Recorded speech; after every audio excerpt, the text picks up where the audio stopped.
Today's recipe is a recipe of a rasam. It's a South Indian side that goes amazingly well with sambar rice or even with rice, or it can just be had directly. But what's unusual about today's rasam is that it's made using horsegram. Interesting? Let's watch. Horsegram, of course, for the uninitiated, is known with different names in different parts of the country. In India, it's known as Huruli, Kollu, Kulith in Marathi or in Hindi. And it's wonderfully nutritious, it's protein rich, it's calcium rich, and it's also imperative to add into your diets, especially when it comes to your weight loss journeys. You can make this with horsegram, as in the legume per se, or you can also make this with the atta, which is kurtachi pithi or Kulith atta. Different names in different parts of the country. Too much information to begin with. Let's jump in directly. Let's heat a tawa and roast in a couple of spices, beginning with Coriander Seeds, Carom Seeds, some Cumin Seeds, couple of curry leaves, Fenugreek Seeds, Black Peppercorns. Let's dry roast all of these ingredients, not to kind of change color, but just to ensure that they just dry out and become a little more aromatic. Let's add in a couple of red chilies, along with this, cloves of garlic. Just a couple of turns here and there, and with this, off goes the flame.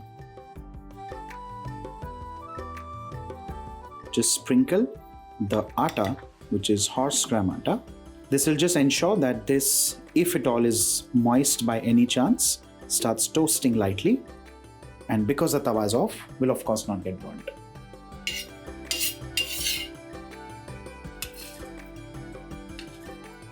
And now let's grind this. Our rasam powder now is ground and ready, and like I said, the grittiness or the coarseness or the smoothness of this completely depends on you, your choice.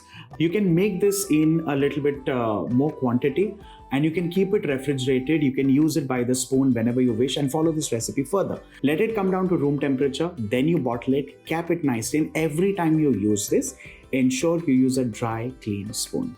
Now, you can also make this recipe further with tomato juice like how I'm doing today, but you can also try this with pineapple juice, fresh pineapple juice. Make it and follow the same tempering process and method, and let me know in the comment section what you feel about that. Let's move on to the next step.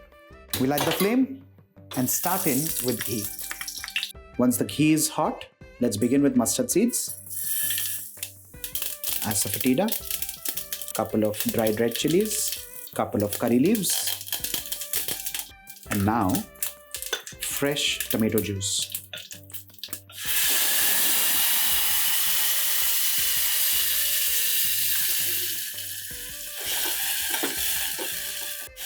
Let's allow this tomato mixture to now get cooked and reduce to almost 50% till the water is kind of evaporated and you have a nice thick cooked tomato paste. While this is getting cooked, let's add in salt as needed for the entire recipe. And now to this, some kokum.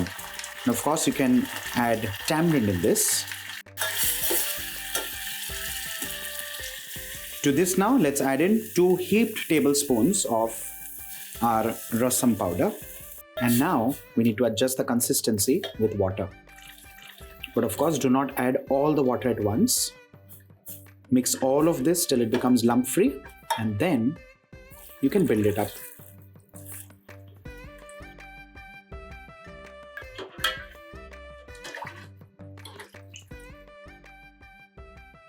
Let's add in a generous amount of coriander leaves. Allow this to roll boil for a couple of minutes. Remember, this is going to thicken slightly, but the consistency is of course going to remain watery because that's what the rasam calls for.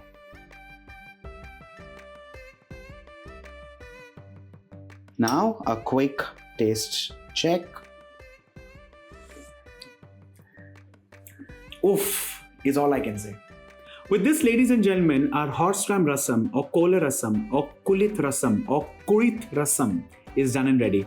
Make this for your family, make this for your friends, and while this goes amazingly well with steaming hot rice, trust me, just a glassful of this and nothing with it is the best way to have any rasam. This is me, Varun, signing off. Bye for now.